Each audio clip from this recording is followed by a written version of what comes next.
کیا یگانگت ہے، کیا یکرنگی ہے، کیا حجتیں ہیں، کیا عظمتیں ہیں. سبحان اللہ. کوئی اندازہ نہیں لگا سکتا. محب اور محبوب کے درمیان اگر دیکھا جائے مماثلت تو دونوں کا وجہ مرض ایک، بیماری کا سبب ایک. ان الیہود سمت رسول اللہ صلی اللہ علیہ وسلم و سمت ابا بکر لما فتحت خیبر اہدیت لرسول اللہ صلی اللہ علیہ وسلم شاۃ فیہا سم. طبقات ابن سعد اٹھائی. نبی علیہ السلام کے صحابہ کہا کرتے تھے ارے لعنت ہے یہودیوں پر جنہوں نے ہمارے نبی کو بھی کھانے میں زہر دے دیا تھا اور حضرت ابوبکر صدیق کو بھی کھانے میں زہر دے دیا تھا. ایک بکری کا گوشت بھونا ہوا زہر ملا کر وہ لائے تھے خیبر جب فتح ہوا. اللہ کے رسول نے بھی تھوڑا سا کھایا، وہ کھانا بول پڑا کا مت کھائیے میرے اندر زہر ہے. اب کسی کا دل نہیں توڑ دیتے، ہدیہ قبول فرما لیتے. زہر ہے اس کے اندر، وہ بول بھی رہے پھر بھی آپ نے دل نہ توڑ. اما عائشہ صدیقہ فیما رضی اللہ تعالی عنہ فرماتی ہیں کہ ایام علالت میں آخری دنوں میں اللہ کے نبی فرماتے تھے اے عائشہ جب خیبر فتح ہوا کھانے میں زہر گوشت کے اندر ڈال کر مجھے دیا گیا، وہ تھوڑا سا میں نے چکھا، وہ اس انداز اور طریقے کا تھا کہ اس کی تاثیر آہستہ آہستہ ہوتی چلی آئے. ساری زندگی اس زہر نے مجھے تکلیف دی اور میں نے برداشت کی، لیکن عائشہ آج لگتا ہے کہ اسی زہر نے میری پیٹھ کے اندر جو رگے ابہاری ہے اس کو کاٹ کے رکھ دیا.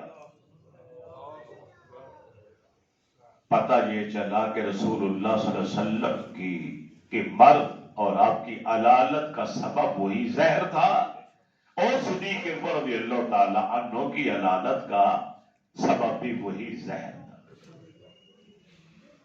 نبی علیہ السلام کی بیماری کا آغاز درد سر اور شدید بخار سے ہوا. صدیق اکبر رضی اللہ تعالی عنہ کی بیماری کا آغاز بھی درد سر اور شدید بخار سے ہوا. نبی علیہ السلام بھی تقریباً 2 ہفتے دنیا میں علیر رہے اور آپ کا یار غار ابو بکر بھی تقریباً 2 ہفتے علیر رہے.